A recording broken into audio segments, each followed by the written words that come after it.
Mon fils était en agonie et avait besoin de mon rein. Ma belle-fille m'a dit « C'est ton devoir, tu es sa mère ». Le médecin était déjà en train de se préparer à m'opérer quand, soudain, mon petit-fils de 9 ans a déboulé dans la pièce en criant « Mamie, je vais dire la vérité sur la vraie raison pour laquelle papa a besoin de ton rein ». Toute l'équipe médicale s'est figée. Je suis contente que tu sois là. Si tu regardes cette vidéo, clique sur j'aime, abonne-toi à la chaîne et dis-moi en commentaire d'où tu écoutes mon histoire de vengeance. Je veux savoir jusqu'où elle a voyagé. Je suis allongée sur l'acier froid de la table d'opération. La lumière blanche de la lampe chirurgicale m'aveugle. Elle est si forte que j'ai envie de plisser les yeux de toutes mes forces, mais je n'y arrive pas. Tout mon corps est raide. Et ce n'est pas à cause du froid. C'est à cause de cette sensation étouffante, comme si le destin lui-même me serrait la gorge. Le bip-bip régulier du moniteur cardiaque bat comme un rythme constant, mais chaque battement est comme un marteau qui frappe ma tête. J'entends chaque son dans la pièce avec une clarté cristalline. Le cliquetis métallique des instruments quand l'infirmière les aligne, le froissement du papier quand le docteur Evans relit mon dossier, et même les chuchotements à peine audibles derrière la vitre, là où ma belle-fille Rebecca se tient avec ses parents. J'essaie de lever les yeux vers la vitre opaque. Rebecca est là, les bras croisés sur la poitrine, le regard tranchant comme une lame de rasoir. Elle murmure quelque chose à ses parents, mais ses yeux ne me quittent pas. On dirait qu'elle me donne un ordre. Signe maintenant. Fais-le. N'hésite pas. J'ai déjà signé le formulaire de consentement pour donner mon rein à mon fils, Adam. Ce papier doit se trouver quelque part sur le bureau du médecin à présent. Ma signature tremblante et cet engagement irrévocable. L'infirmière tient la seringue et l'anesthésie scintille sous la lumière. Je ferme les yeux. J'essaie de respirer profondément, mais ma poitrine est lourde comme du plomb. Je pense à Adam, mon fils aîné, celui que j'ai élevé et pour lequel j'ai sacrifié toute ma vie afin de le protéger. Il est dans la salle d'à côté, faible, en attente de mon rein pour survivre. Je me dis, c'est la bonne chose à faire. En tant que mère, je dois le faire. Mais pourquoi est-ce que je ressens ce vide dans mon âme? Cette angoisse sans nom. Soudain, un fracas tonitruant me fait sursauter. La porte du bloc opératoire s'ouvre violemment et un souffle d'air froid s'engouffre, faisant trembler le plateau d'instruments sur la table qui cliquette. Toute la pièce semble retenir son souffle. J'ouvre les yeux. J'essaie de relever la tête, même si les sangles me maintiennent fermement. Mon petit-fils de 9 ans, Mario, surgit comme un petit tourbillon. Ses baskets sont couvertes de boue. Son uniforme d'école est froissé et sa petite poitrine se soulève alors qu'il reprend son souffle.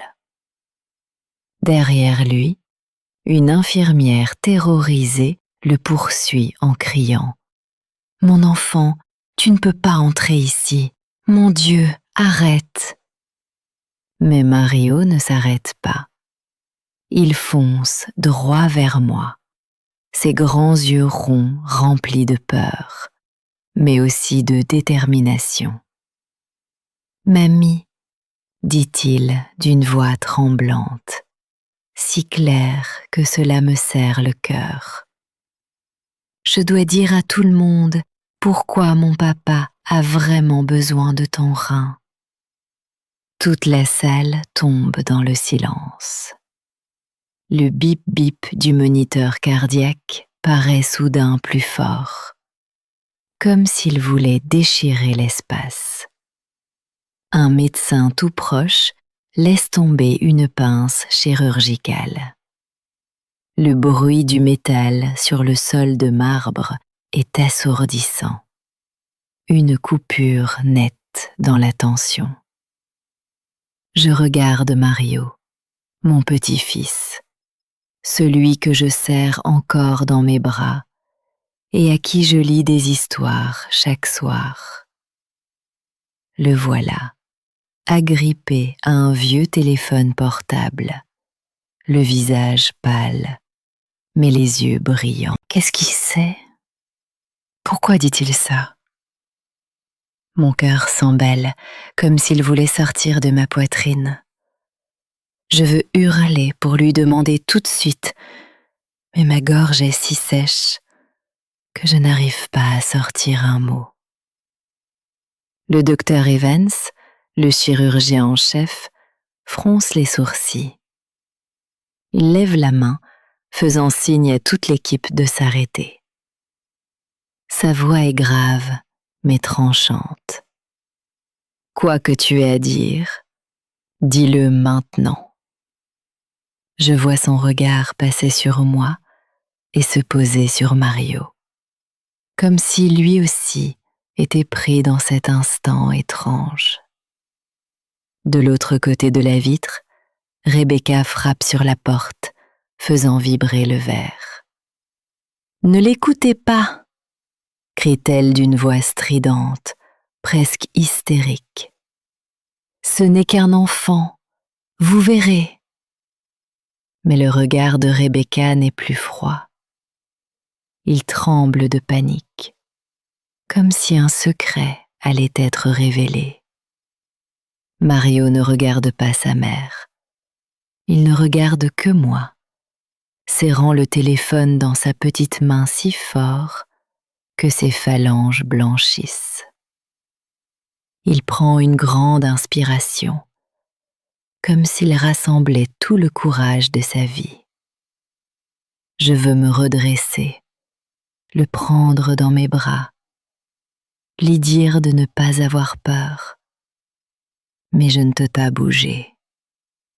Je peux seulement regarder. Et dans les yeux de mon petit-fils, je vois une douleur, une vérité qu'il essaie de mettre en lumière. À cet instant, tandis que toute la salle retient son souffle, des souvenirs du passé me submergent comme une avalanche. De ces jours où je croyais que ma famille était un cercle fermé, rempli d'amour et de confiance. Je revois ma vieille maison à Chicago, où chaque coin sentait le désinfectant, une odeur à laquelle je m'étais tellement habituée que je ne la remarquais même plus. J'ai 67 ans, mais parfois je me sens bien plus vieille, comme si le temps m'avait volé ma vitalité il y a longtemps. Mon mari Joe est alité depuis plus de 10 ans.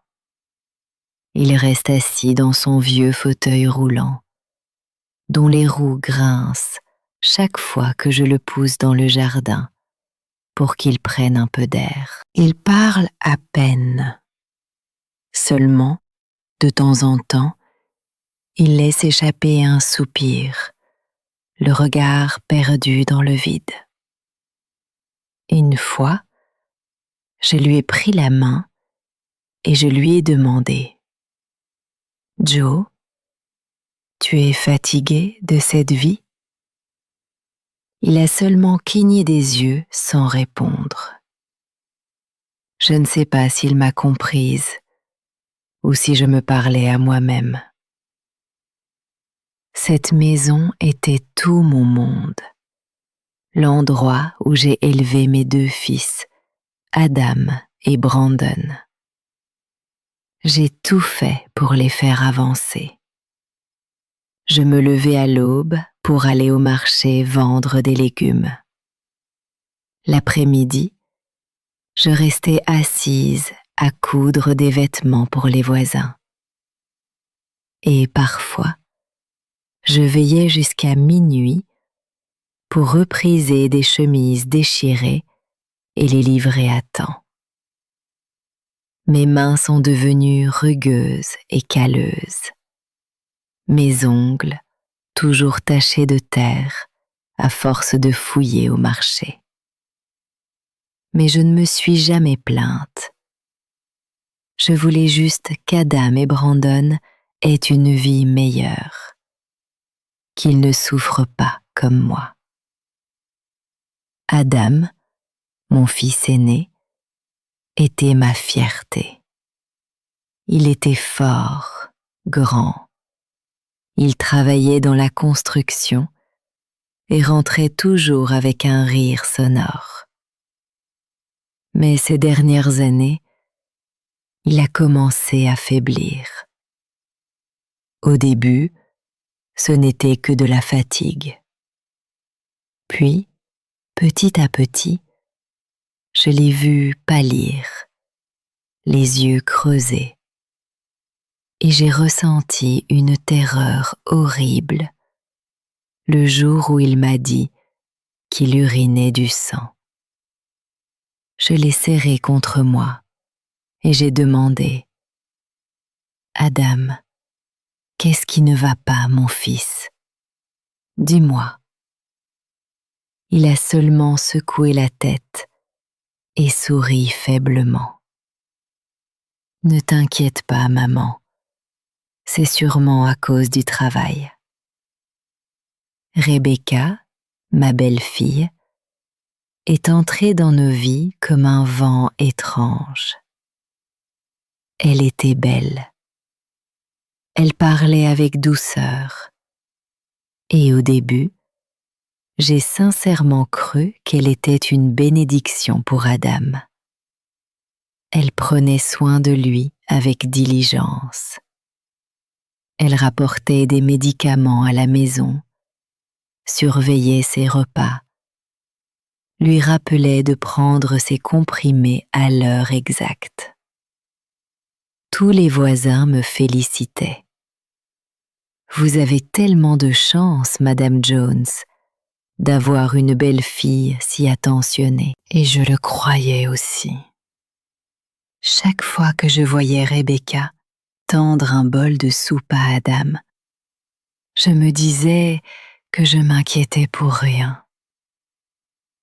Mais parfois, j'attrapais son regard froid, calculateur, comme si elle cachait quelque chose.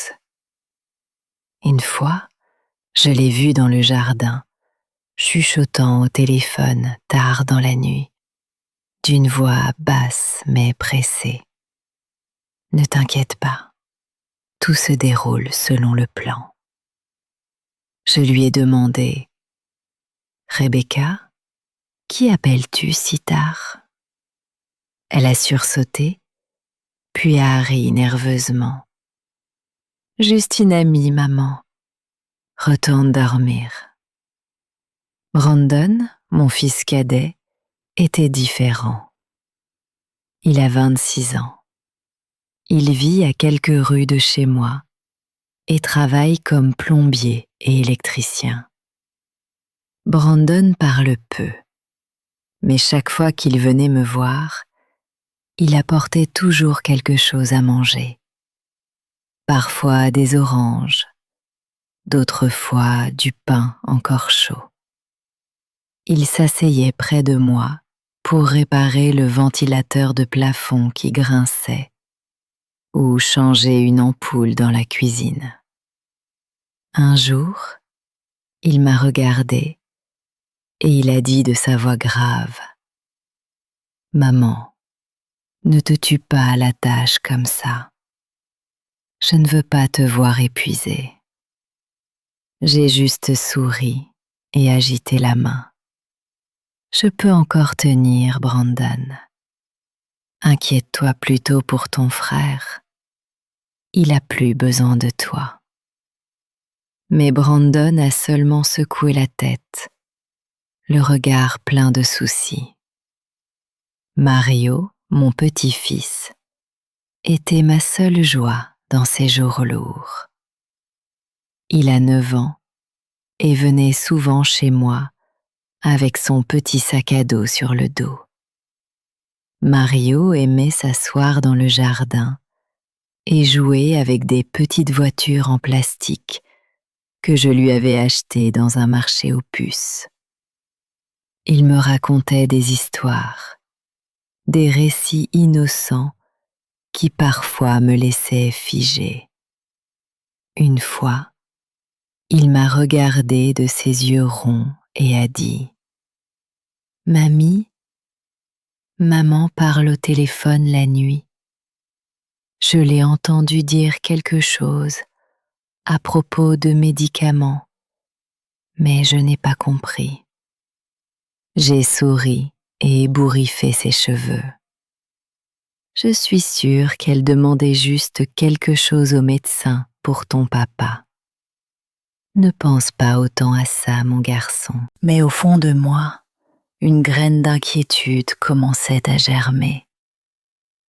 Puis, un après-midi, tout a changé. J'étais dans la cuisine, en train de préparer le dîner.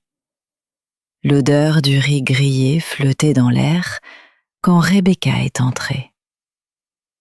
Elle n'a pas dit bonjour. Elle n'a pas souri. Elle s'est contentée de rester là, les bras croisés. Sa voix était tranchante, comme un couteau qui fend l'air. Maman, le médecin dit que seul ton rein est compatible. C'est ta responsabilité. Tu dois le sauver. Je me suis figée. La cuillère dans ma main est tombée dans la poêle avec un bruit sourd. Je l'ai regardé, cherchant un peu de chaleur dans ses yeux, mais je n'y ai vu qu'une détermination glacée, presque une exigence. Rebecca, je sais, je ferai tout pour Adam, ai-je chuchoté, mais ma gorge était sèche. Elle a hoché la tête, comme si elle avait obtenu ce qu'elle voulait, et s'est retournée. Moins de 10 minutes plus tard, les parents de Rebecca sont arrivés. Ils sont entrés chez moi comme si la maison leur appartenait. Ils se sont assis à la table de la salle à manger et ont dit d'une seule voix: C'est vrai, le devoir d'une mère, on ne peut pas y échapper. Toute cette famille dépend maintenant de toi. Je suis restée là, la cuillère encore à la main, acculée. Adam, qui à ce moment-là était assis, si maigre que je le reconnaissais à peine, a pris ma main. Sa main était glacée. Maman, a-t-il chuchoté, je sais que tu me sauveras. J'ai plongé mon regard dans le sien, ses yeux qui, enfants, brillaient de vie et qui maintenant ne reflétaient plus que l'épuisement et la supplique. J'ai hoché la tête sans pouvoir dire un mot, avec la sensation soudaine que la petite pièce devenait étouffante. L'odeur des herbes médicinales venant du pot de Joe dans un coin me donnait l'impression de manquer d'air. Ce soir-là, J'ai apporté à Joe son bol de soupe, comme chaque jour. Le grincement de son fauteuil roulant sur le béton était un rappel constant que je portais toute cette famille sur mes épaules. J'ai posé le bol devant lui. Je l'ai regardé, mais il a seulement soupiré sans rien dire.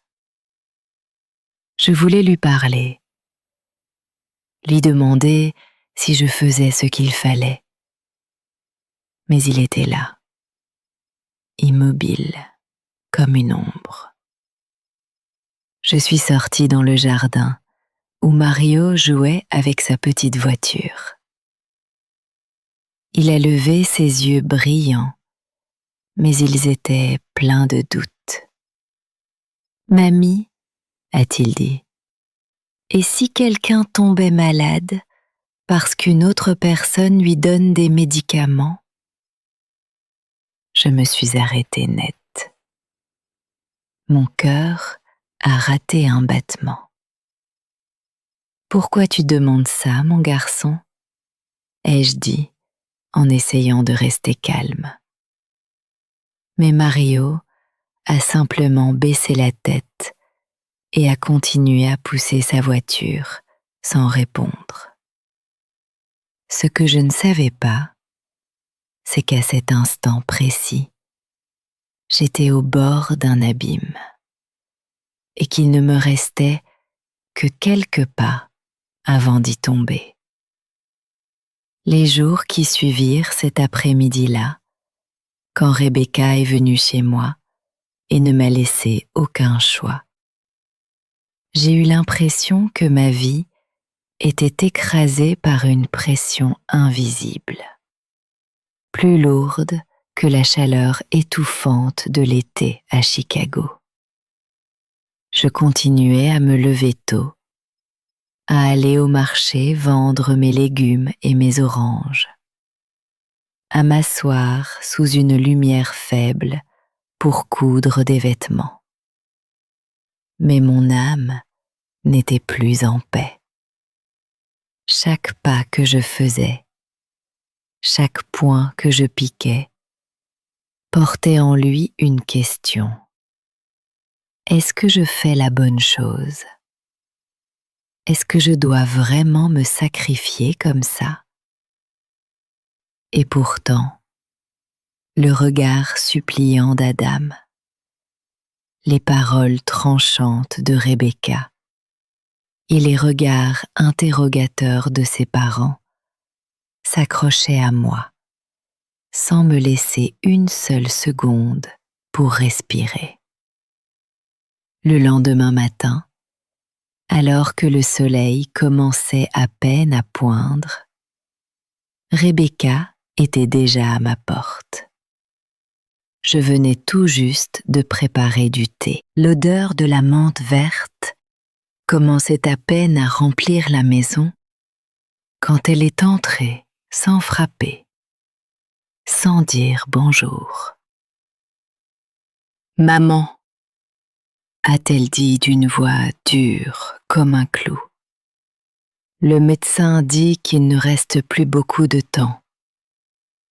Si tu continues à hésiter, il pourrait être en danger. Elle a posé une pile de documents médicaux sur la table de la salle à manger. Des pages blanches, couvertes de chiffres et de signatures que je ne comprenais pas vraiment. Elle a pointé chaque ligne comme si elle expliquait à un enfant. C'est écrit clairement ici que tu es la seule compatible. Personne d'autre ne peut le sauver. Je suis restée là, tenant la théière. L'eau brûlante me brûlait les doigts, mais je ne sentais pas la douleur. Je n'entendais que le frottement du balai sur le béton quand j'ai commencé à balayer la maison, un moyen d'échapper au regard de Rebecca. Je t'ai entendu, ai-je dit d'une voix à peine audible. Je ferai tout pour Adam. Mais, à l'intérieur, un rocher énorme m'écrasait, me donnant envie de crier, de m'enfuir. Je continuais à balayer. Le bruit du balai était comme un rythme triste, cherchant à étouffer les mots de Rebecca. Mais elle ne s'arrêtait pas. Elle restait simplement là, à me regarder, comme si elle attendait que je confirme encore une fois, pour être sûre que je n'oserais pas refuser. Quand elle est partie, je me suis assise sur une chaise et j'ai couvert mon visage de mes mains. J'ai pensé à Adam, au jour où il était petit et courait après moi au marché, accroché à ma jupe, riant à gorge déployée. Maman, quand je serai grand, je te construirai une belle maison. Maintenant, il était là, maigre, pâle, l'ombre de ce qu'il avait été. Je me demandais si je pouvais le laisser partir sans rien faire. Mais chaque fois que je pensais à donner mon rein, j'étais envahie par la peur. Une peur, non pas de l'opération, mais de la sensation d'être poussée vers quelque chose de plus grand, de plus sombre, que je ne voyais pas clairement. Ce soir-là, les parents de Rebecca sont venus. Ils ont apporté un panier de fruits, des mangues et des oranges, mais l'ont simplement posé sur la table, comme une formalité. Puis se sont assis dans les 2 fauteuils principaux du salon, comme s'ils étaient chez eux.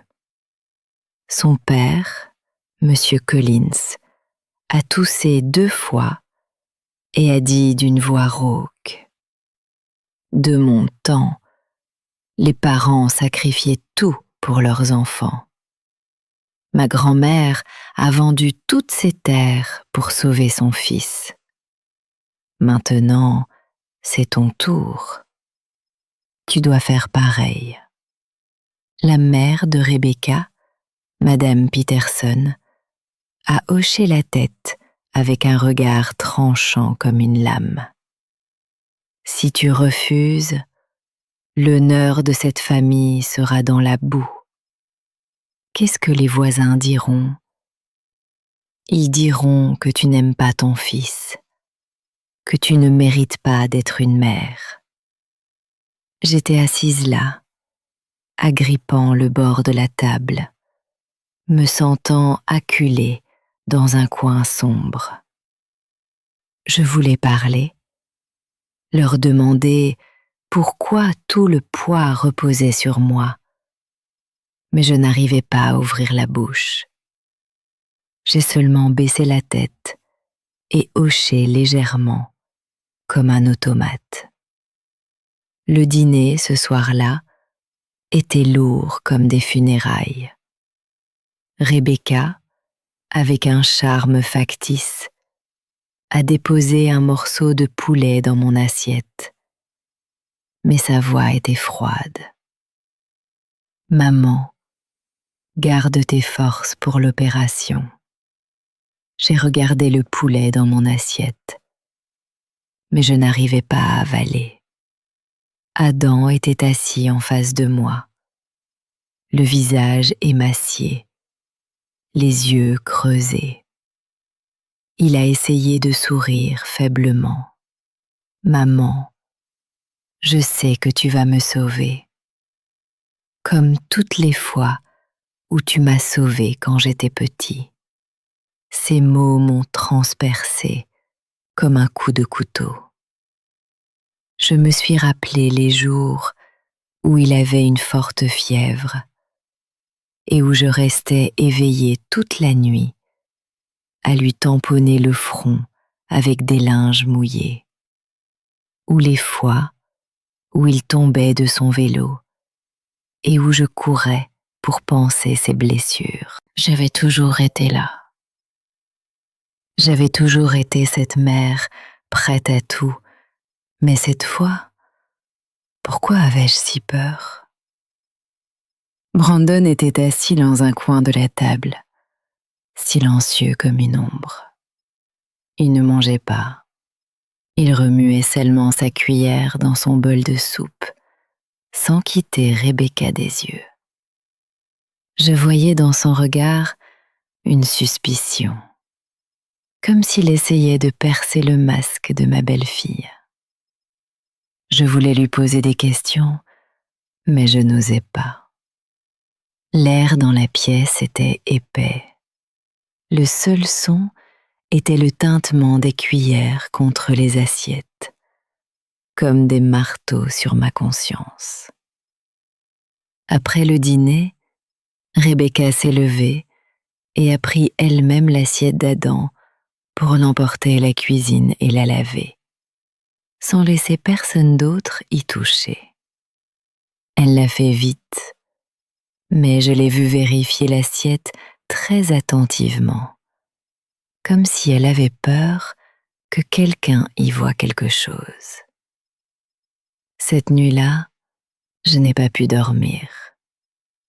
Allongée dans mon vieux lit, j'écoutais le tic-tac de l'horloge au mur. Chaque seconde me rappelait que le temps d'Adam s'épuisait.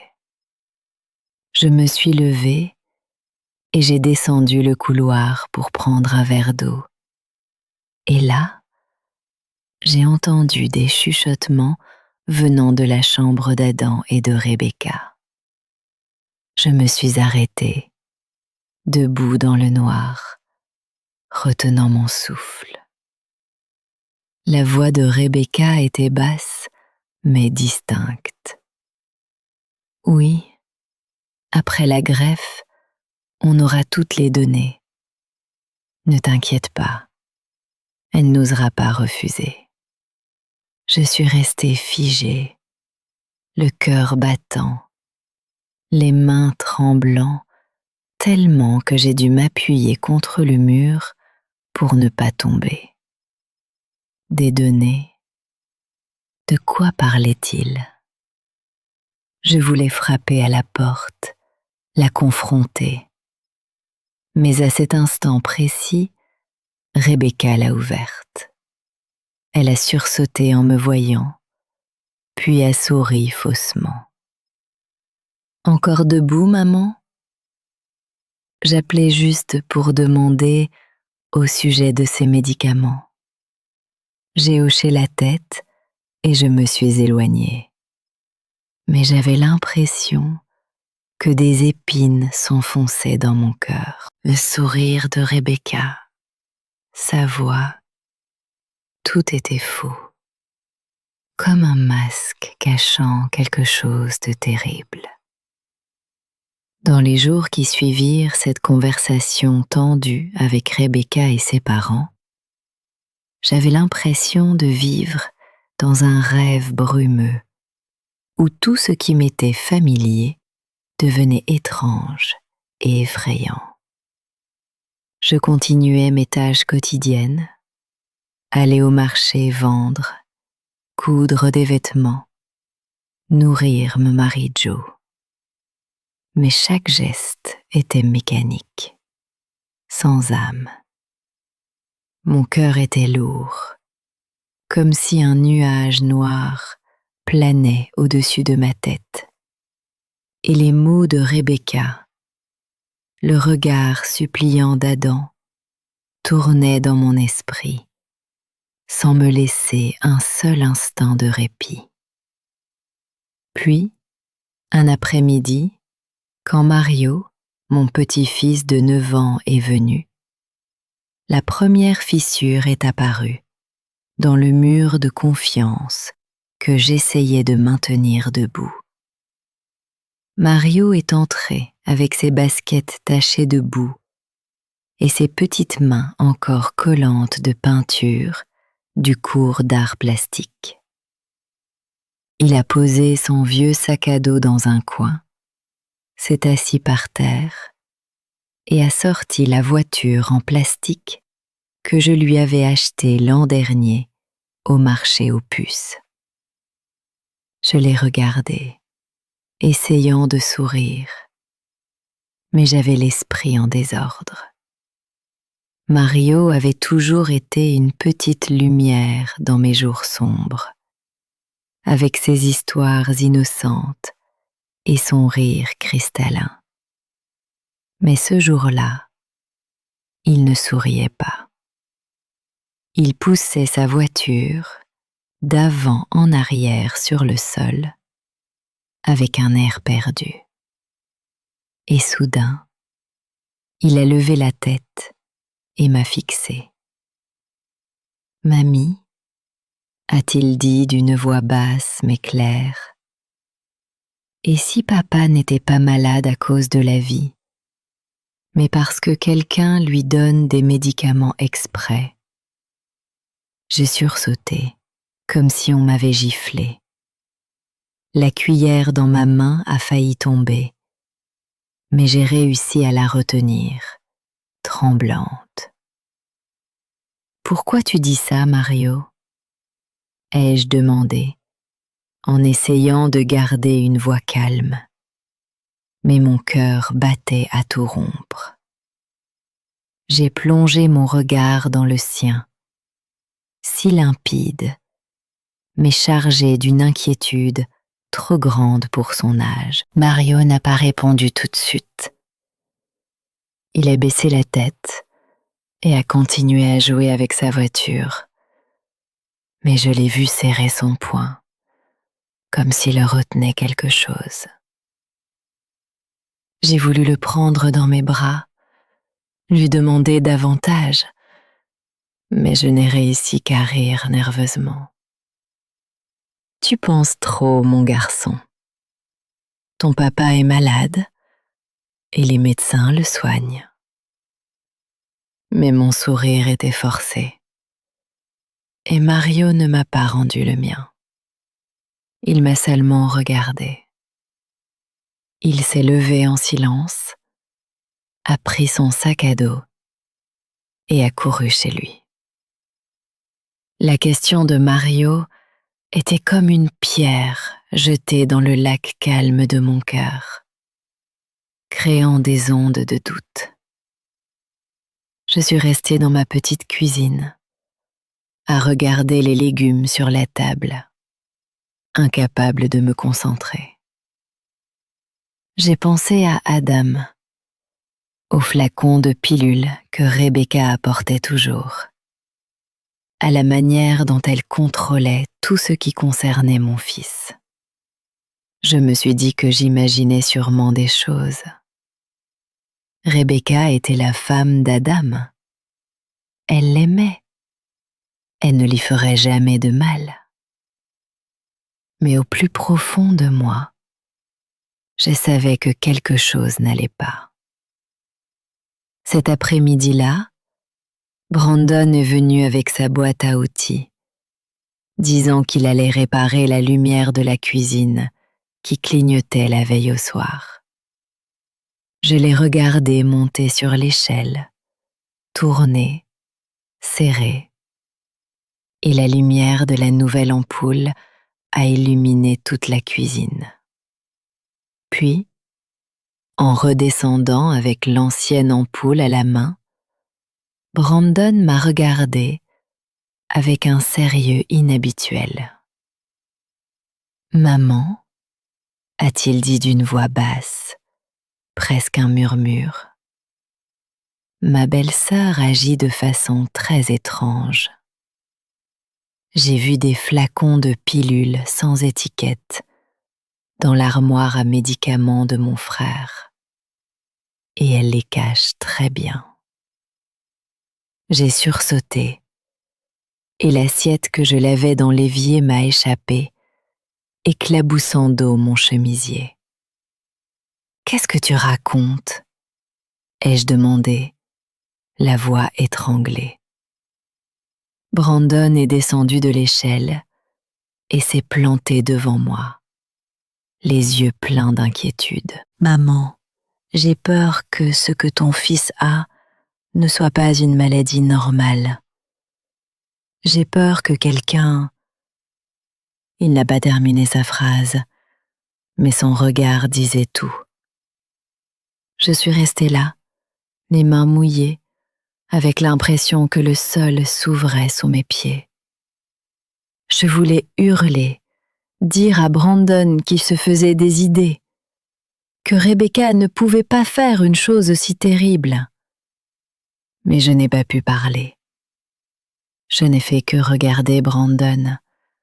Et dans ma tête, la question de Mario a résonné à nouveau. Et si papa est malade parce que quelqu'un lui donne des médicaments? J'ai essayé d'écarter cette idée, mais elle s'accrochait à moi comme une ombre. Je n'arrivais pas à m'en débarrasser. Le lendemain après-midi, j'ai apporté de la soupe à Adam à l'hôpital. La chambre blanche et l'odeur âcre de désinfectant me donnaient l'impression de manquer d'air. Adam était allongé, maigre, avec des perfusions dans les 2 bras. Mais il a quand même essayé de sourire en me voyant. « Maman, tu es déjà là ?» a-t-il dit d'une voix faible.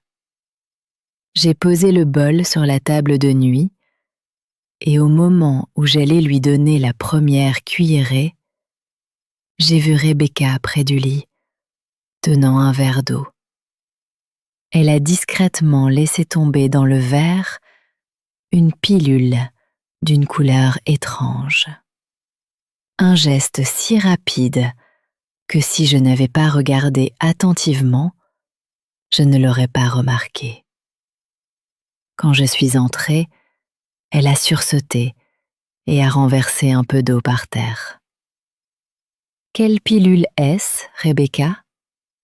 ai-je demandé en essayant de paraître calme. Elle a souri, mais son sourire était crispé.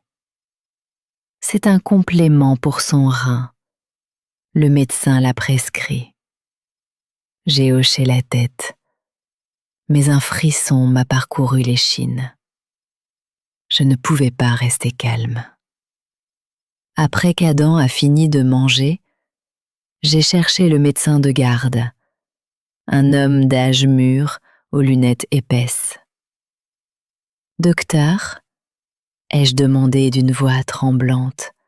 « Avez-vous prescrit un nouveau complément pour les reins à Adam ?»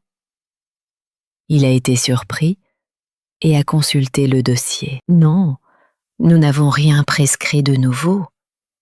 Le traitement actuel est suffisant. » Sa réponse m'a laissé figée. Je suis restée dans le couloir de l'hôpital, écoutant les annonces au haut-parleur, mais mon esprit était vide.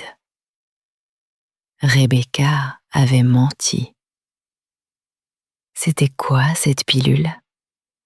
Pourquoi devait-elle la cacher? Au coucher du soleil, Mario est revenu chez moi.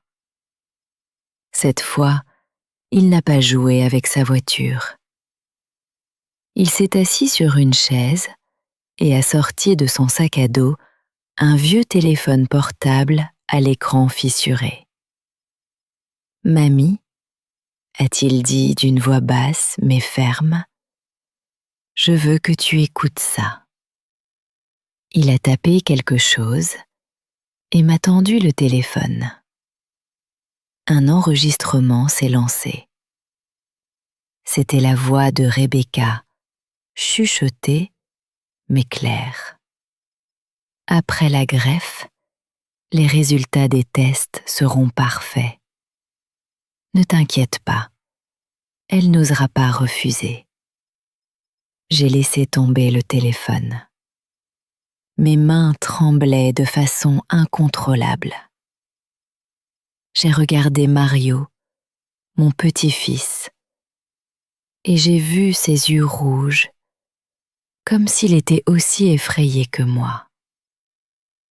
Je l'ai trouvé sur l'ancien téléphone de maman, a-t-il dit d'une voix étranglée. Je ne sais pas ce que c'est, mais je pensais que tu devais le savoir. J'ai serré Mario dans mes bras, essayant de retenir mes larmes. Tu es si courageux, mon garçon, ai-je murmuré. Mais à l'intérieur, tout s'écroulait. Des résultats de tests. De quoi Rebecca parlait-elle?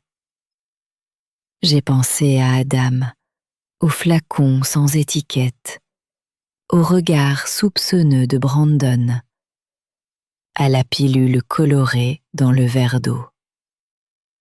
C'étaient des pièces éparses d'un puzzle, mais peu à peu, elles s'assemblaient, formant une image que je n'osais pas regarder en face. Cette nuit-là, je n'ai pas dormi. Je suis restée assise dans ma maison silencieuse, à écouter le tic-tac de l'horloge.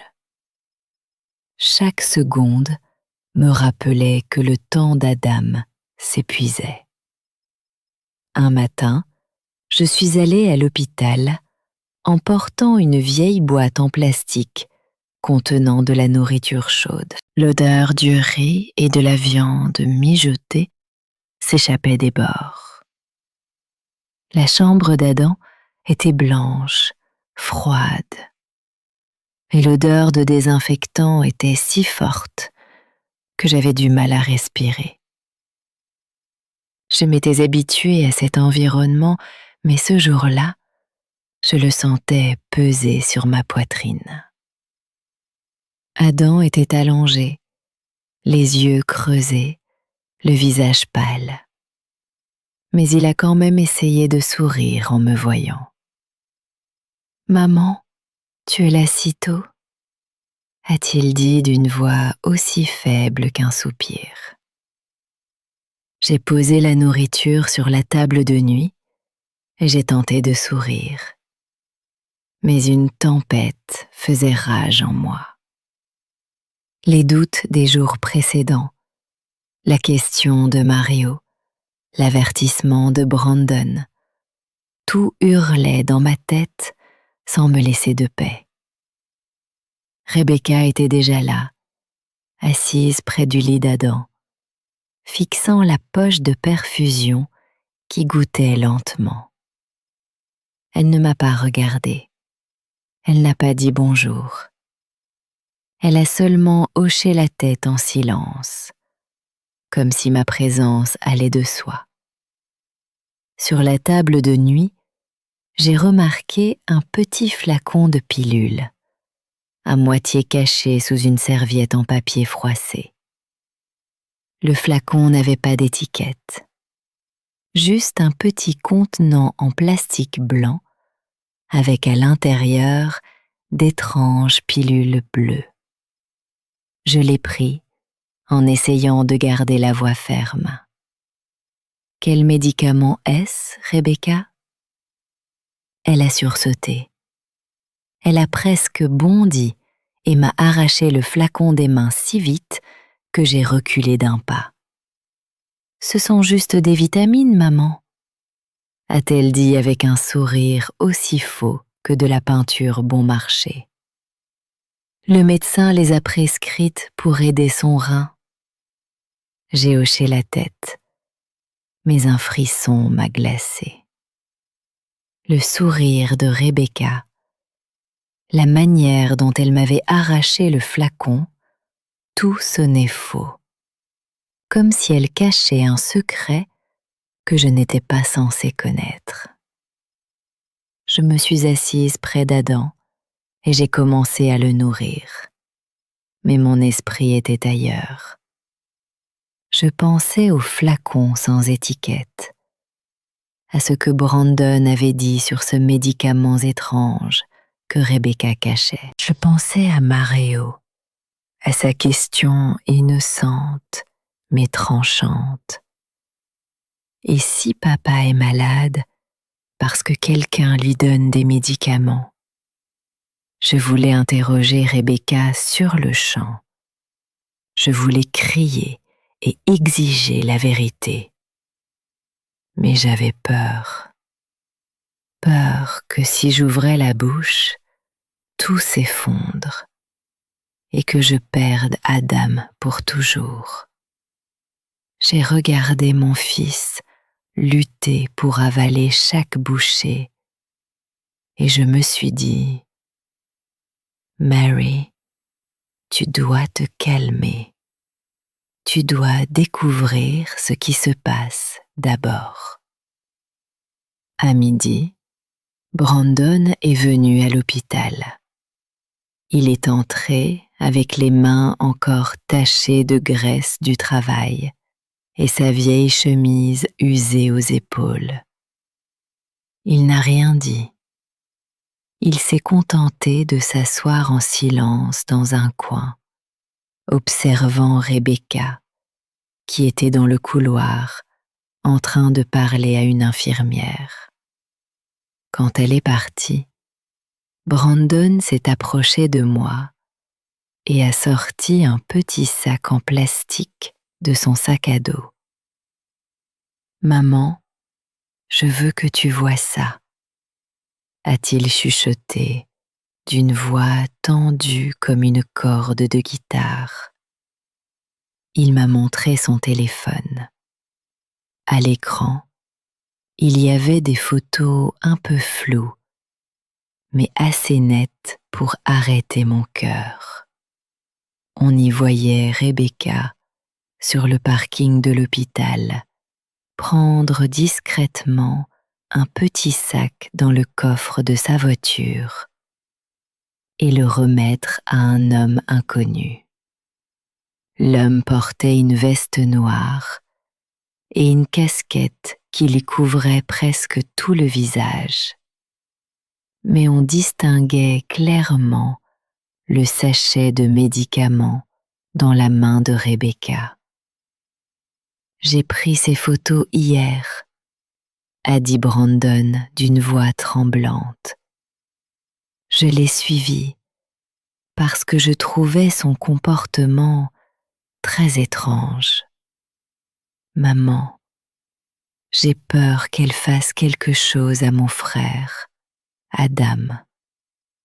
Je suis restée sans voix, serrant le téléphone si fort que mes phalanges blanchissaient.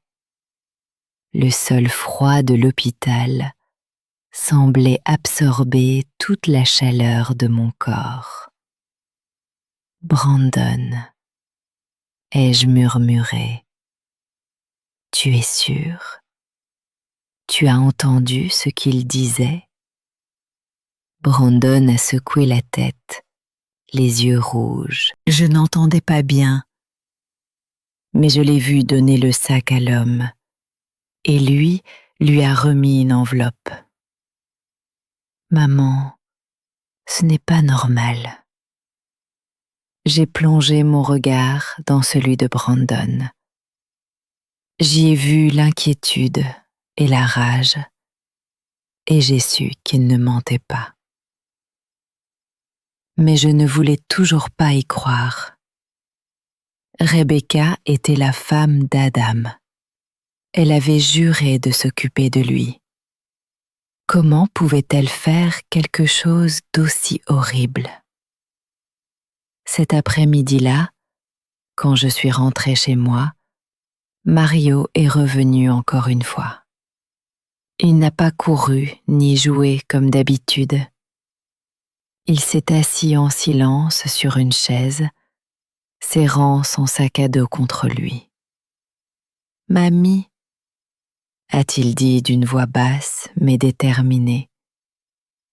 Je veux que tu entendes quelque chose. » Il a sorti de son sac à dos le vieux téléphone à l'écran cassé et, tremblant, a lancé un fichier audio.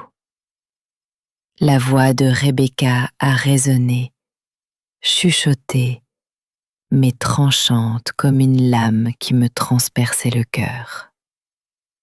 Après la greffe, les données seront complètes. Ne t'inquiète pas, cette vieille femme n'osera pas refuser. Ce résultat vaut 100 fois plus. Je me suis raidie. J'ai laissé tomber le téléphone sur la table, mes mains tremblant de façon incontrôlable. J'ai regardé Mario, mon petit-fils, et j'ai vu ses yeux rouges, ses lèvres serrées comme s'il retenait des larmes.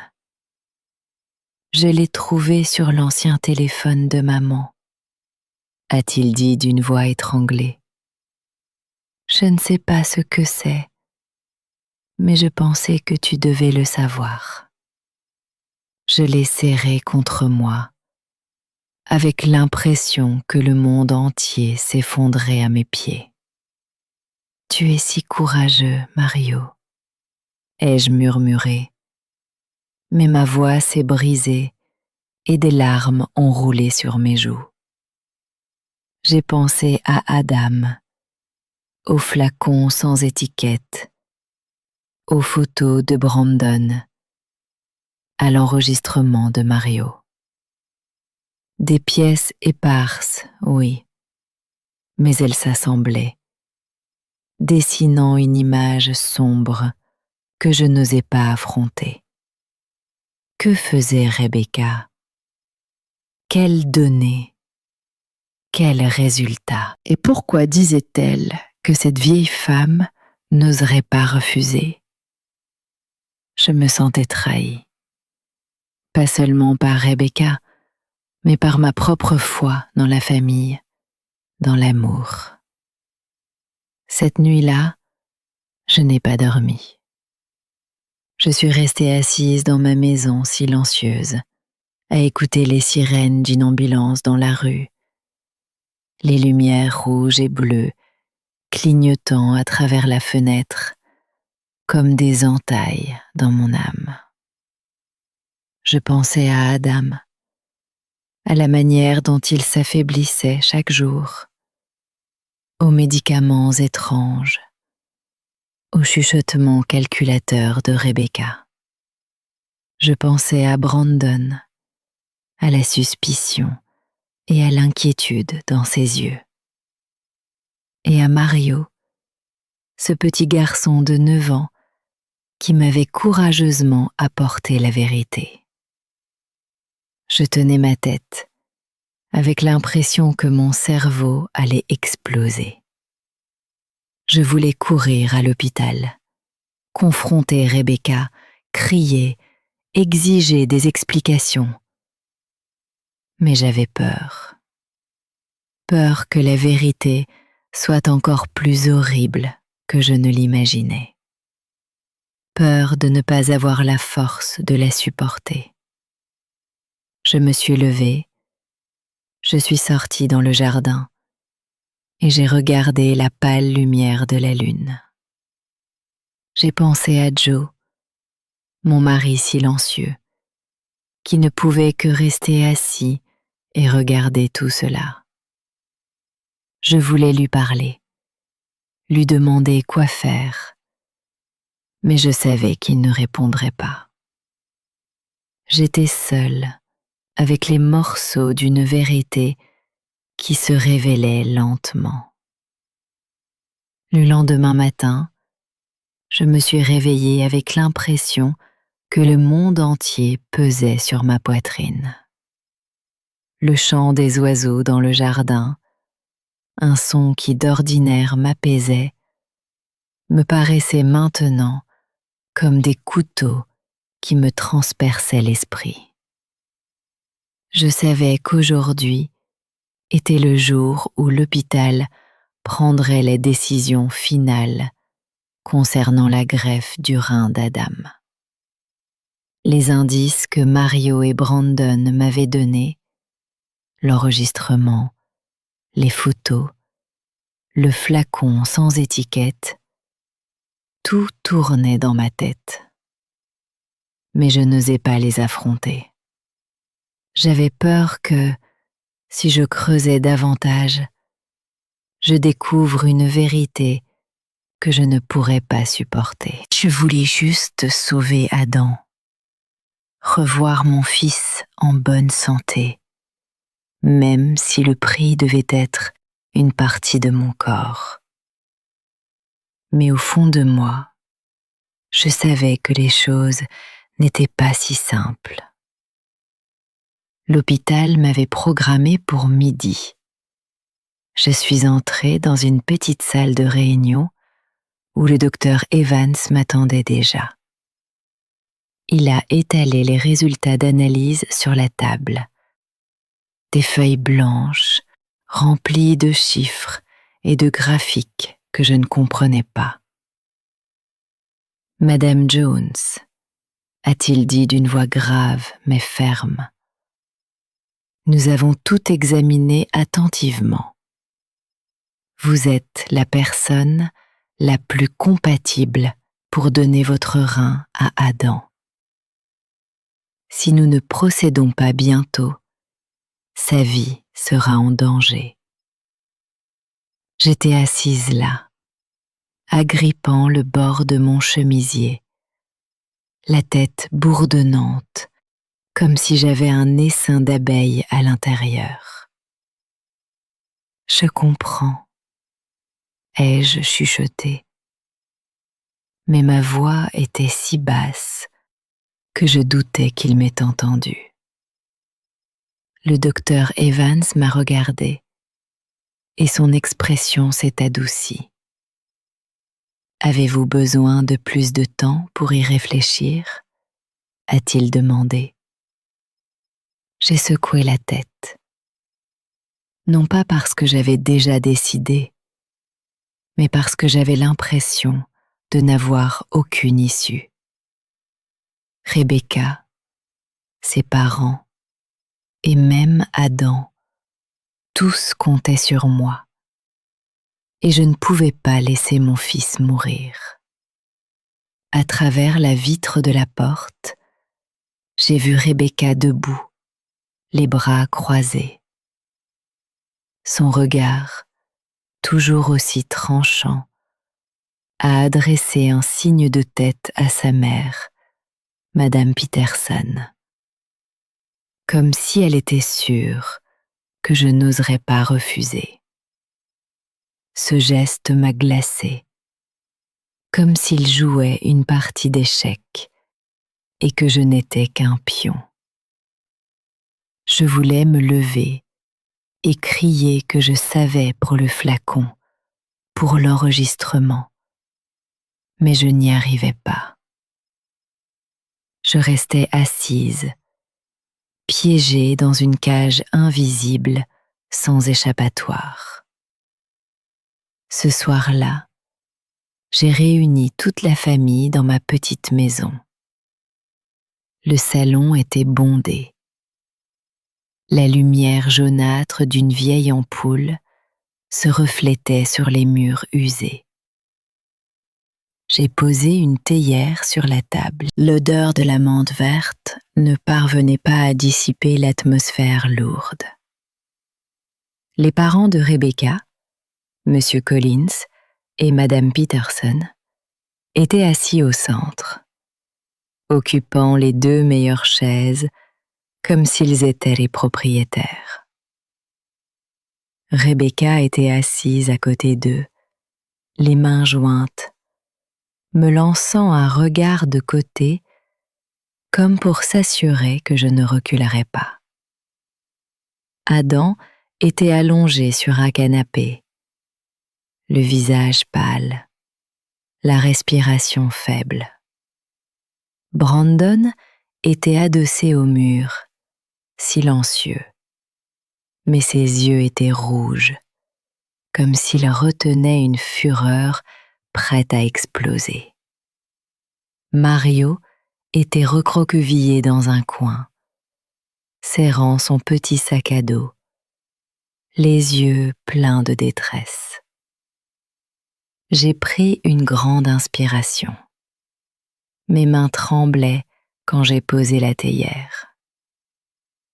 J'ai pris une décision, ai-je dit d'une voix tremblante, en essayant d'être ferme. Je vais donner mon rein à Adam. La pièce a explosé comme une bombe. Madame Peterson a applaudi et a dit d'une voix stridente: « Ça, c'est une vraie mère. Je savais que tu ne décevrais pas cette famille. » Rebecca s'est couvert le visage. Des larmes coulaient, mais je voyais ses poings se serrer comme si elle jouait un rôle. « Oh, maman !» a-t-elle dit d'une voix étouffée. « Je savais que tu l'aimais plus que tout. Merci. » Adam m'a regardée avec des yeux voilés par l'épuisement. Mais il a tout de même réussi à dire: « Maman, je te dois ma vie. » Ces mots m'ont brisé le cœur, comme une dague dans la poitrine. Mais alors, Brandon s'est levé d'un bond et a frappé la table de toutes ses forces. Le coup a fait vibrer les tasses de thé. « Non !» a-t-il crié, la voix tremblante de rage. « Maman, tu ne vois pas? Tu te sacrifies pour un plan maléfique. Elle se sert de toi et elle se sert de mon frère, Adam. » L'air dans la pièce est devenu épais. Le seul son était le bourdonnement d'un moustique autour de l'ampoule. Rebecca a bondi et a pointé Brandon du doigt. « Qu'est-ce que tu racontes? Comment oses-tu m'accuser? Je fais tout pour mon mari. » Mais Brandon n'a pas reculé. Il s'est approché, le regard en feu. « T'accuser? Et ces flacons sans étiquette et ces appels en pleine nuit alors? Maman, tu ne peux pas les laisser te tromper. » J'ai regardé Brandon, puis Rebecca, puis enfin Adam. Je voulais dire quelque chose, demander à Brandon de se calmer, mais je n'y arrivais pas. Je me suis contentée de détourner le regard, avec l'impression que le monde entier s'effondrait sur moi. Cette nuit-là, je suis restée seule dans ma petite chambre, assise devant la vieille table en bois. La lampe à huile vacillait. Sa lumière faible éclairait les mots tremblants que j'écrivais dans mon testament. J'ai écrit que la petite maison irait à Brandon et que quelques-unes de mes rares affaires de valeur iraient à Mario. Chaque trait de plume était comme une entaille dans mon âme. Je ne savais pas si je survivrais à l'opération, mais je voulais être prête à laisser quelque chose à ceux que j'aimais. Joe était assis, immobile dans son fauteuil roulant, dans un coin, me regardant de ses yeux sans vie. J'ai vu sa main trembler, comme s'il voulait dire quelque chose sans y parvenir. Je l'ai regardé, et des larmes ont roulé sur mes joues. « Joe, je dois faire ce qu'il faut. Je dois sauver Adam. » Il n'a pas répondu. Il a seulement cligné des yeux, et 2 larmes sont tombées sur ses joues creusées. J'ai plié le testament et l'ai glissé au fond d'une vieille boîte en bois où je gardais des souvenirs de mon mariage. Dehors, la pluie tombait, se mêlant au son de mes propres sanglots.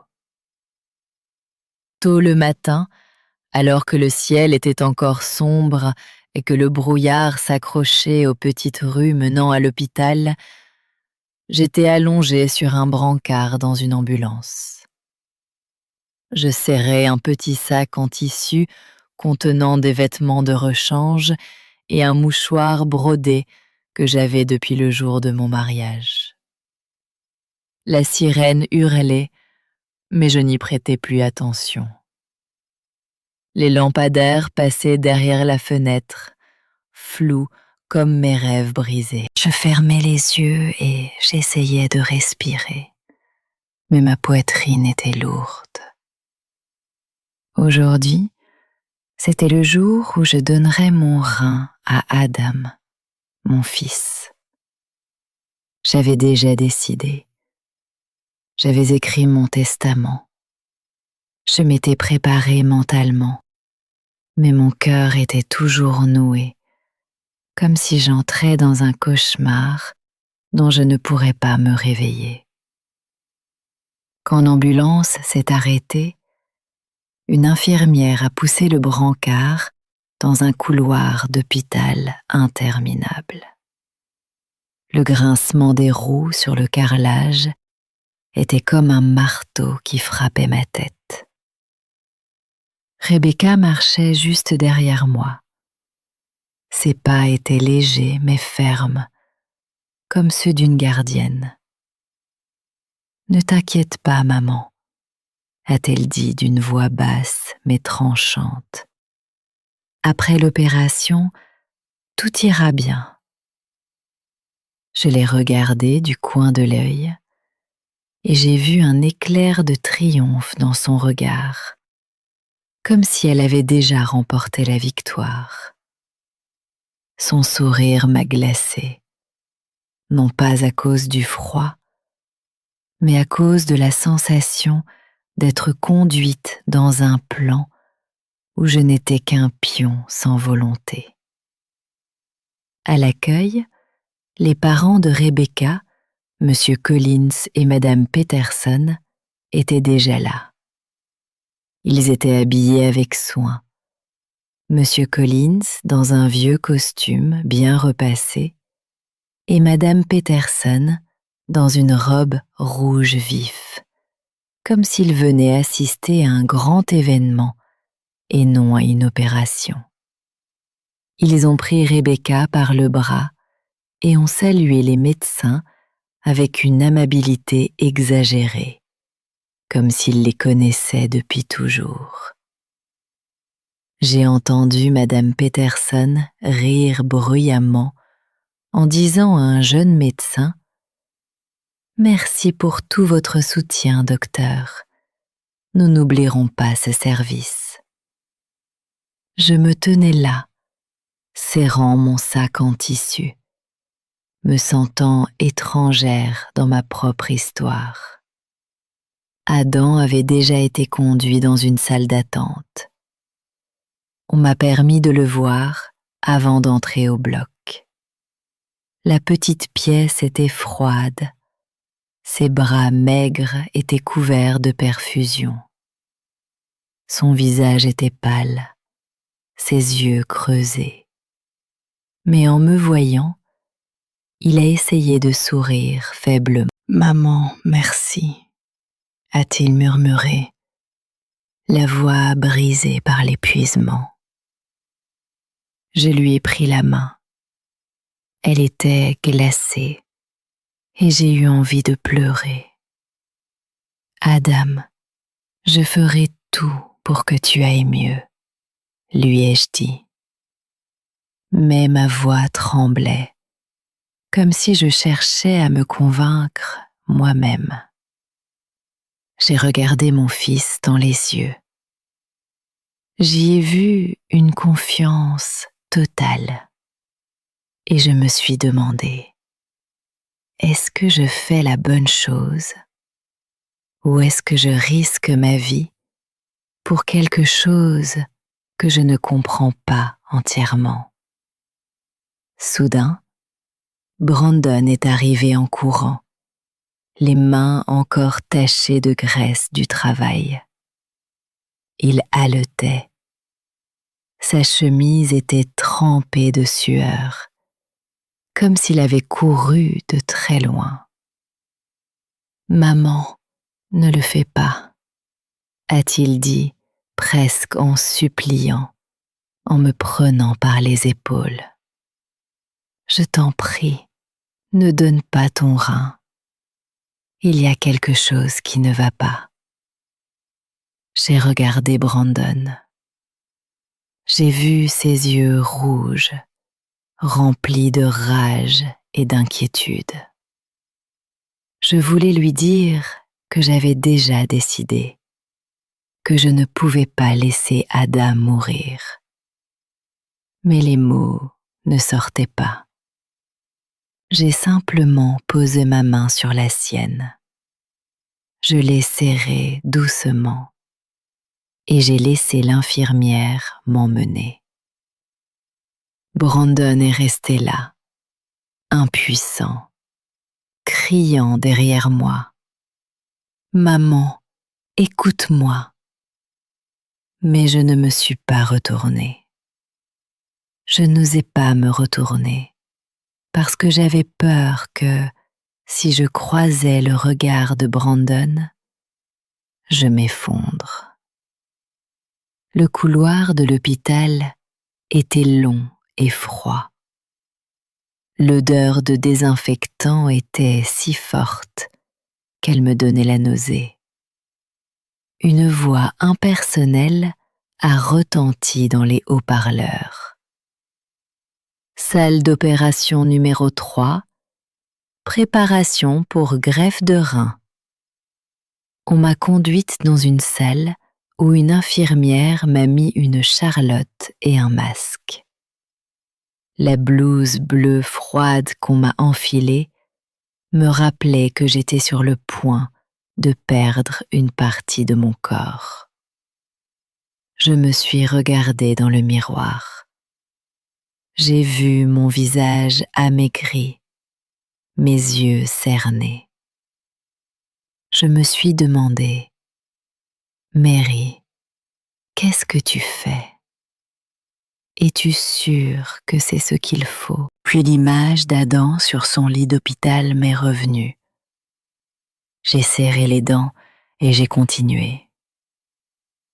En avançant dans le couloir, j'ai vu Rebecca et Madame Peterson près d'une vitre, en train de parler à un homme inconnu.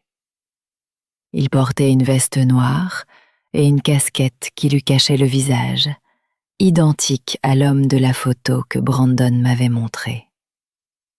J'ai vu Rebecca lui tendre une enveloppe et lui la glisser rapidement dans la poche de sa veste. Mon cœur s'est mis à battre violemment. Une sueur froide a coulé le long de ma nuque. Que faisait-elle ? Qu'y avait-il dans cette enveloppe ? Je voulais m'arrêter, crier et exiger une réponse. Mais l'infirmière m'a pris le bras et m'a conduite dans la salle d'opération.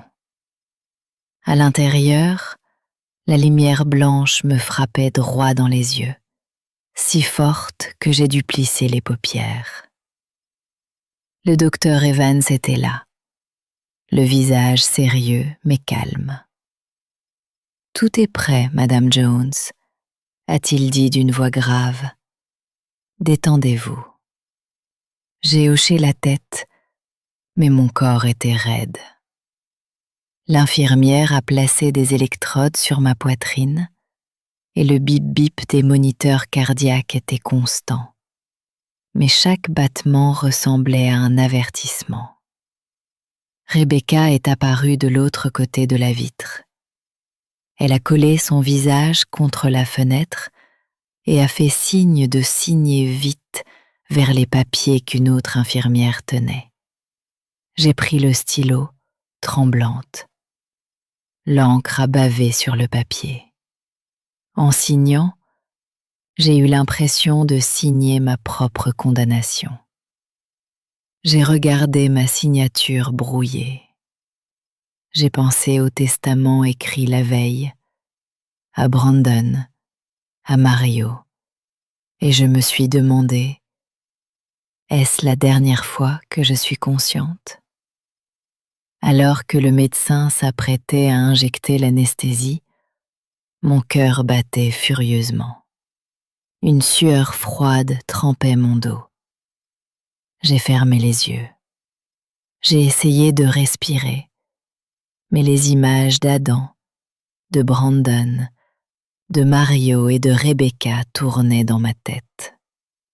Je pensais à l'enregistrement de Mario, au flacon sans étiquette, à la photo de Brandon. Je voulais tout arrêter, mais je ne pouvais pas. J'étais allée trop loin. J'avais signé. J'étais entrée dans cette salle. Je ne pouvais que rester là, allongée, en attente, avec une peur qui noyait mon cœur. Et puis, juste au moment où l'infirmière allait injecter l'anesthésie, un fracas a fait trembler toute la pièce. La porte s'est ouverte d'un coup. Le grincement des gonds a déchiré l'air. Tous les médecins et les infirmières ont sursauté. Certains se sont retournés brusquement, la panique dans les yeux. Mario est entré comme un petit tourbillon. Ses baskets étaient encore tachées de boue. Son uniforme d'école était froissé et sa petite poitrine se soulevait alors qu'il haletait. Il serrait son vieux téléphone à l'écran cassé comme si c'était la chose la plus précieuse au monde. Une infirmière courait derrière lui, criant désespérément « Mon enfant, tu ne peux pas entrer ici. Mon Dieu, arrête !»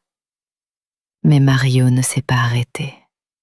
Il a couru droit vers moi, ses grands yeux ronds remplis de peur, mais brûlants d'une détermination que je n'avais jamais vue chez un enfant. « Mamie » a-t-il dit d'une voix tremblante, mais si claire que tout le monde dans la pièce s'est figé. Je dois dire à tout le monde pourquoi mon papa a vraiment besoin de ton rein. Ces mots ont explosé dans ma tête comme une bombe. J'ai retenu mon souffle. Mon cœur a semblé s'arrêter. La salle d'opération est tombée dans un silence absolu, brisé seulement par le bip-bip du moniteur cardiaque, qui paraissait maintenant plus fort, comme s'il voulait briser l'immobilité. Un médecin tout proche a laissé tomber une pince chirurgicale. Le bruit métallique sur le sol de marbre a été assourdissant, une entaille nette dans l'air tendu. Le docteur Evans, le chirurgien en chef, a levé la main, faisant signe à toute l'équipe de s'arrêter. Il a froncé les sourcils, mais sa voix est restée calme et ferme. Laissez le garçon parler. Quoi que tu aies à dire, dis-le maintenant. J'ai regardé Mario. J'ai vu sa petite main agripper le téléphone. Son visage pâle, mais ses yeux brillants, comme s'il portait le poids du monde sur ses épaules. Sortez-le! De l'autre côté de la vitre, Rebecca frappait sur la porte avec fureur, faisant résonner le verre. « Ne l'écoutez pas !» hurlait-elle d'une voix stridente, presque hystérique. « Ce n'est qu'un enfant, vous verrez. » Mais le regard de Rebecca n'était plus glacial. Il tremblait de panique, comme si le secret qu'elle s'était acharnée à cacher était sur le point d'être exposé. Mario n'a pas regardé sa mère. Il s'est approché de moi, et les mains tremblantes, il a appuyé sur lecture. Un enregistrement a retenti. C'était la voix de Rebecca, chuchotée, mais tranchante comme une lame qui me transperçait le cœur. Après la greffe, les résultats des tests seront parfaits. Ne t'inquiète pas, cette vieille femme n'osera pas refuser. Toute la pièce a semblé exploser dans le silence. J'ai senti mon sang se glacer, l'air se bloquer dans ma gorge. Le docteur Evans s'est retourné brusquement vers moi, les yeux écarquillés de stupeur. « Stop !» a-t-il ordonné d'une voix tranchante comme un scalpel. « Stoppez toutes les préparations, immédiatement. » Une infirmière a retiré la seringue en vitesse. Les autres sont restés immobiles, n'osant plus bouger. Rebecca, de l'autre côté de la vitre, a poussé un cri et a frappé sur la porte. Ce n'est pas vrai. Elle a tout inventé. Cet enfant est manipulé. Mais sa voix s'est brisée, comme si elle-même ne croyait pas à ses paroles. J'ai regardé Mario et je l'ai vu éclater en sanglots. Pourtant, il serrait encore le téléphone comme si c'était la dernière preuve capable de me sauver. « J'ai une vidéo aussi », a-t-il dit d'une voix étranglée. C'est quand ma maman et mes grands-parents parlent de vendre des médicaments. Il a lancé la vidéo et l'image est apparue sur le petit écran. Rebecca et Madame Peterson sur le parking, échangeant une enveloppe avec l'homme inconnu que j'avais déjà vu. La voix de Madame Peterson s'entendait. Après cette opération, on aura assez de données pour vendre le médicament à l'étranger. Cet argent va tout changer. J'étais allongée là, la vue brouillée par les larmes, ressentant un mélange d'horreur et de soulagement. L'horreur de la vérité que j'avais si fort tenté d'éviter, désormais exposée devant tous, et le soulagement de ne plus avoir à me mentir. Brandon a surgi du couloir, le visage rouge de colère. « Ça suffit !» a-t-il hurlé, se jetant contre la porte vitrée pour faire face à Rebecca. « Tu l'as empoisonné. Tu croyais qu'on était tous aveugles. » Avant que quiconque ne puisse réagir, Brandon a levé la main et a giflé Rebecca. Le bruit sec a résonné dans le couloir, arrachant un cri à Madame Peterson. « Comment oses-tu frapper ma fille ?» Mais Brandon ne s'est pas arrêté. Il a pointé Rebecca du doigt, la voix tremblante de rage. « Quel médicament lui as-tu donné ? Qu'est-ce que tu as fait à mon frère, Adam ?» Rebecca a porté une main à sa joue. Des larmes coulaient sur son visage, mais dans ses yeux, je n'ai vu aucun regret. Seulement la panique de quelqu'un qui vient d'être démasqué. « Vous êtes fou !» a-t-elle crié en se tournant vers le docteur Evans. « Ne les écoutez pas, ils me calomnient !» Mais le docteur Evans n'a pas répondu. Il est devenu pâle et a dit à une infirmière « Ce n'est plus une opération, c'est une scène de crime. Appelez la police immédiatement. » Une infirmière a couru dehors, pendant que les autres restaient là, se regardant, perdus. J'étais allongée là, sentant le monde s'écrouler. Les larmes coulaient sur mes joues, mais je ne les essuyais pas. Je regardais Mario, mon petit-fils qui avait eu le courage de faire irruption au bloc pour me sauver. Je regardais Brandon, mon fils cadet, qui avait tout fait pour me protéger. Et je pensais à Adam, mon fils, dans la salle d'à côté, sans savoir que la femme en qui il avait confiance l'avait trahi. Je suis restée là, laissant mes larmes couler, laissant la vérité pénétrer chaque fibre de mon être. À cet instant, j'ai compris que tout avait changé. La vérité avait jailli comme une porte qu'on enfonce, et plus rien ne pouvait la cacher désormais.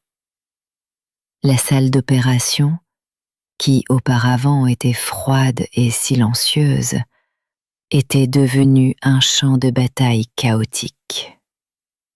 Les infirmières, déboussolées, se regardaient sans savoir quoi faire.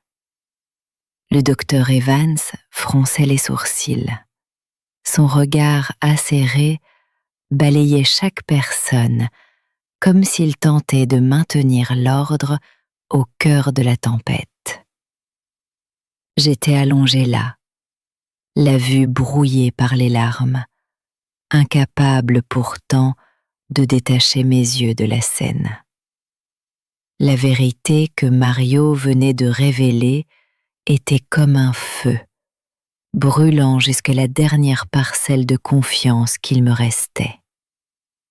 Rebecca, après la gifle de Brandon, se tenait la joue et hurlait d'une voix stridente. « Comment oses-tu me frapper? Je fais tout pour mon mari. » Des larmes coulaient sur son visage, mais je voyais clairement la panique dans ses yeux. Ce n'était pas la douleur d'une épouse injustement accusée, mais la peur de quelqu'un qui vient d'être découvert. Elle s'est tournée vers ses parents, agrippant le chemisier de Madame Peterson, la voix étranglée. « Je n'ai rien fait de mal. Je voulais juste sauver Adam. Papa, maman, dites quelque chose. » Mais Monsieur Collins et Madame Peterson restaient là, le visage livide, incapables de prononcer un mot. Madame Peterson, d'ordinaire si rusée et autoritaire, se contentait de serrer les mains et de se mordre les lèvres pour retenir un tremblement. Soudain, elle a frappé le sol de sa canne. Le bruit sec du bois contre le carrelage a résonné et elle m'a pointé directement du doigt. « Tu as osé manipuler ton petit-fils pour qu'il invente des mensonges sur moi, vieille femme malfaisante. » Ces mots m'ont transpercé comme un coup de couteau. Je voulais crier, lui dire que je n'avais manipulé personne, que c'était sa fille qui avait trahi ma famille. Mais j'avais une boule dans la gorge et je n'arrivais pas à parler. Je restais là, à la regarder, me sentant acculée dans un endroit sombre où toutes mes années de sacrifice étaient piétinées. Monsieur Collins, le père de Rebecca, a murmuré discrètement à un médecin qu'il connaissait et qui se trouvait à proximité, d'une voix basse mais pressée. « S'il vous plaît, continuez l'opération. Nous nous occuperons de tout. Il faut juste que ça se termine. » Il a glissé une enveloppe dans la main du médecin, mais le docteur Evans s'est approché immédiatement, la voix froide comme la glace. « C'est la loi qui décide ici, pas l'argent. » Il a arraché l'enveloppe, l'a jetée par terre et a donné un ordre à une infirmière. « Fermez les portes. Personne ne sort.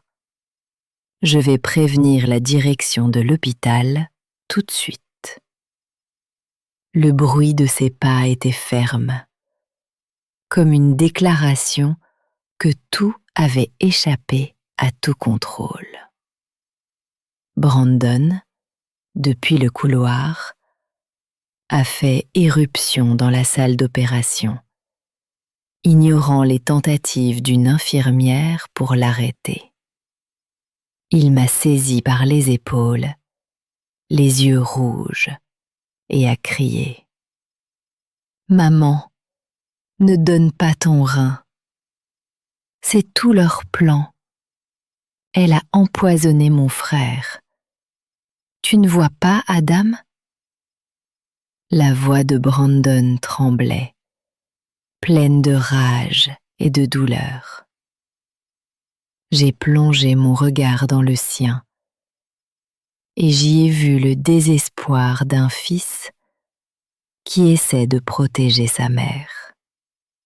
Je voulais dire quelque chose, le réconforter, mais je n'y arrivais pas. Je restais là, sentant le monde s'effondrer sous mes pieds. Depuis la salle de préparation juste à côté, la voix faible et confuse d'Adam s'est fait entendre. Qu'est-ce qui se passe? Pourquoi est-ce qu'ils se disputent? Il a essayé de se redresser, respirant avec difficulté. Mes perfusions dans son bras tremblaient avec le mouvement. J'ai entendu la voix de mon fils et mon cœur s'est brisé en 1000 morceaux. Adam ne savait rien.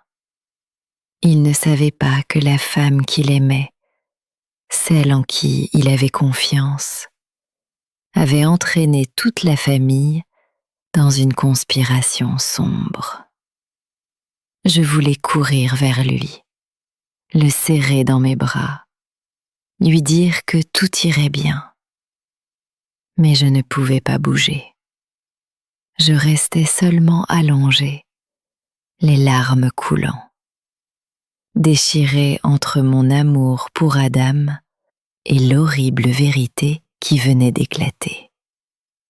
Mario, debout près de moi, a éclaté en sanglots.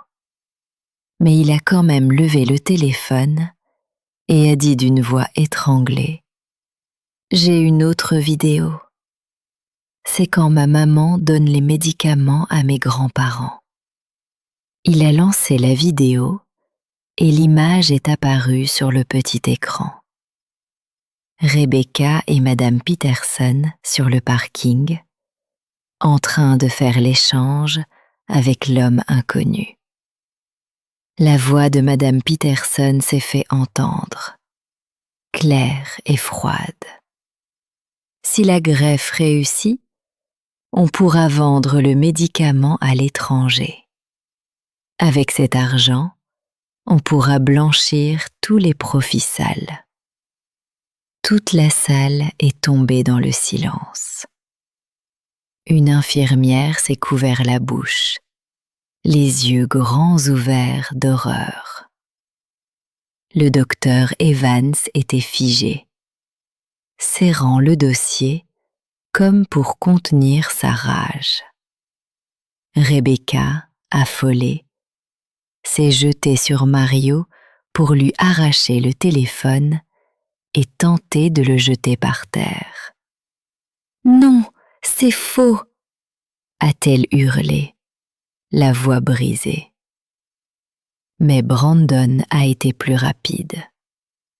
Il a attrapé le téléphone avant elle et a poussé Rebecca, qui est tombée au sol. Un de ses talons hauts a voltigé, rebondissant sur le carrelage dans un bruit sec, comme le point final de la farce qu'elle avait orchestrée. « Tais-toi !» a hurlé Brandon, le visage rouge de fureur. « Tu crois pouvoir tromper tout le monde ? Qu'est-ce que tu as fait à mon frère Adam ?» Rebecca était assise par terre, les cheveux en désordre. Mais son regard gardait encore une lueur d'entêtement. Je n'ai rien fait. Vous me calomniez. La sécurité de l'hôpital est apparue. 2 hommes en uniforme sont entrés, le visage grave. Ils se sont approchés de Rebecca, de M. Collins et de Mme Peterson, sans leur laisser le temps de réagir. Mme Peterson continuait à cracher des insultes, sa canne tremblant dans sa main. « Traîtresse, tu as détruit cette famille. » Elle me montrait du doigt, mais sa voix s'est brisée, comme si elle savait elle-même que tout était terminé. Rebecca a été tenue fermement. Elle se débattait. « Lâchez-moi, je n'ai rien fait de mal. » Mais son regard ne reflétait plus que le désespoir de quelqu'un acculé. J'étais allongée là, immobile, le corps froid, mais les yeux grands ouverts, regardant la vérité se dérouler sous mes yeux. Quand la porte de la salle d'opération s'est refermée derrière la police, les cris de Rebecca et de ses parents résonnaient encore dans le couloir de l'hôpital. Mais pour moi, ils se dissipaient dans l'air comme un cauchemar qui se volatilise. Rebecca continuait à crier d'une voix brisée. Je contribuais à la science. Personne ne me comprend. Mais personne ne lui répondait. Monsieur Collins et Madame Peterson, qui s'étaient assis avec tant d'arrogance dans mon salon, marchaient maintenant la tête baissée, escortés en silence. J'étais allongée sur la table d'opération, encore tremblante, mais ce n'était plus de peur. Un étrange soulagement m'envahissait, comme si l'on m'avait libérée d'une cage dont je n'avais même pas conscience. Le docteur Evans s'est approché. Son visage était sérieux, mais son regard s'était adouci. « Madame Jones », a-t-il dit d'une voix grave, « nous avons annulé l'opération. Nous allons transférer Adam vers un traitement alternatif. Dialyse associée à de nouveaux médicaments. Vous avez risqué votre santé en vous préparant à cela.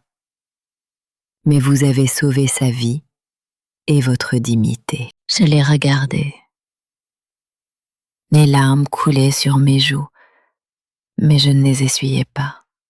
« Merci, docteur », ai-je murmuré d'une voix faible, mais sincère. Je ne savais pas si j'avais vraiment sauvé ma dignité. Mais je savais que, pour la première fois depuis des mois, j'avais l'impression de respirer vraiment. Brandon a couru vers moi et m'a aidé à me redresser. Il a serré ma main très fort. Son regard était ferme, mais rempli de douleur. « Tu m'as encore, maman », a-t-il dit d'une voix étranglée. « Je vais te protéger à partir de maintenant. Je te le promets. » J'ai serré sa main, sentant la chaleur de sa peau rugueuse, tachée de graisse. J'ai regardé Brandon dans les yeux et j'y ai vu la force d'un fils, prêt à porter le monde entier pour protéger sa mère. « Tu es ma fierté, mon fils », ai-je murmuré. et les larmes sont retombées. Brandon n'a rien dit. Il m'a simplement serré dans ses bras. Et dans cette étreinte, j'ai trouvé un peu de réconfort au milieu des ruines de ma famille. Adam a été transféré dans une salle de réveil. Quand je suis entrée, il était allongé, le visage pâle, les perfusions toujours dans les bras. Il m'a regardé les yeux rouges et m'a demandé d'une voix faible: « Maman, est-ce vrai que tout ce que ma femme a fait, c'était pour me faire du mal ?» Sa question m'a transpercée comme une lame. Je me suis approchée, je me suis assise sur le bord du lit et je l'ai serré dans mes bras. Mes larmes sont tombées, mouillant sa blouse d'hôpital. « Oh, Adam, mon fils !» ai-je dit d'une voix étranglée. Je ne sais pas quand tout cela a commencé, mais je te promets que je ne laisserai plus personne te faire du mal. Adam a baissé la tête. Des larmes ont roulé sur ses joues maigres. « Maman, j'avais tort, » a-t-il murmuré. Je ne t'ai pas protégée et je t'ai laissé souffrir trop longtemps. Je l'ai serré plus fort, sentant que, dans le monde, il n'y avait plus que nous deux, accrochés l'un à l'autre au milieu de la tempête qui venait de passer. Dans les jours qui ont suivi, les journaux ont commencé à parler de l'affaire. Réseau de trafic de médicaments démantelé dans un hôpital local. Les gros titres hurlaient. Ils écrivaient qu'un groupe de médecins et de pharmaciens était impliqué et que Rebecca, M. Collins et Mme Peterson étaient des acteurs clés. Ils testaient des médicaments illégaux sur des patients comme Adam, utilisant la greffe de rein comme écran de fumée pour collecter des données destinées à une organisation internationale. Lire ces mots m'a rempli d'horreur et de douleur. J'ai pensé à Rebecca, à ces fois où elle me servait à manger, à ces paroles douces que je savais désormais fausses. J'ai pensé à Adam, au mois où il a souffert sans savoir que sa propre femme le mettait en danger. Adam a commencé sa dialyse et son traitement médicamenteux. Sa santé s'est améliorée lentement, mais régulièrement. Un après-midi, il a pris ma main, a baissé la tête et a dit d'une voix étranglée: « Maman, j'étais aveugle. J'ai fait confiance à Rebecca et j'ai failli te faire tout perdre. » Je lui ai caressé la tête comme quand il était enfant et je lui ai dit: « Mon fils, l'important, c'est que tu sois encore là. C'est tout ce dont j'ai besoin. » Mais dans mon cœur, une cicatrice s'était formée. Non seulement à cause de la trahison de Rebecca, mais aussi parce que je m'étais laissé conduire jusqu'au bord de la vie et de la mort, sans poser de questions.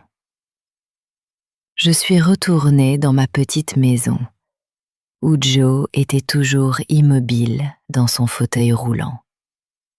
Je me suis assise près de lui et je lui ai tout raconté. De l'enregistrement de Mario à la scène où Rebecca a été menottée. Je ne sais pas s'il a tout compris, Mais quand j'ai fini, je l'ai vu cligner des yeux et 2 larmes ont glissé sur ses joues creusées. Je lui ai pris la main, je l'ai serrée et pour la première fois depuis des années, j'ai senti une réponse infime, une faible pression, comme s'il essayait de me dire qu'il avait compris. J'ai éclaté en sanglots, non pas de douleur, mais parce que je savais que, malgré tout, je l'avais encore. J'avais encore ma famille. Mario est devenu le petit héros du quartier. Le jour où il est rentré, il a couru vers moi, m'a enlacé autour du cou et a chuchoté. « Mamie, je suis désolée d'avoir mis si longtemps à parler, mais au moins, je suis arrivée à temps pour te sauver. » J'ai ri à travers mes larmes, serrant le garçon, sentant la chaleur de son petit corps. Tu es la personne la plus courageuse que je connaisse, ai-je dit en lui ébouriffant les cheveux. Mario a souri, le premier sourire que je voyais sur son visage depuis des jours. J'ai regardé ses yeux et j'y ai vu que son innocence était encore là, même si elle avait été tachée par ce qu'il avait dû voir. Je me suis promis de protéger Mario, de lui offrir une enfance que personne ne pourrait lui voler. La dernière nuit, je me suis assise dans ma petite chambre, sous la lumière vacillante de la lampe à huile. J'ai ouvert mon vieux journal et j'ai écrit les dernières lignes. Le sang ne fait pas toujours la famille. Parfois, c'est la vérité qui te montre qui mérite vraiment d'être appelé ainsi. J'ai perdu beaucoup, mais je me suis retrouvée. J'ai refermé le journal, posé le stylo et écouté la pluie frapper le toit du jardin. Je ressentais un calme étrange, comme si la tempête était passée, laissant un ciel clair. J'ai regardé par la fenêtre.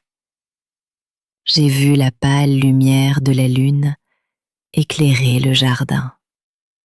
Et j'ai su que, même si la route devant moi serait longue, je ne me laisserai plus jamais aveugler. J'avais retrouvé ma propre force. Et c'était la chose la plus précieuse que personne ne pourrait m'enlever. L'histoire que vous venez d'entendre a été modifiée dans les noms et les lieux afin de protéger l'identité des personnes impliquées.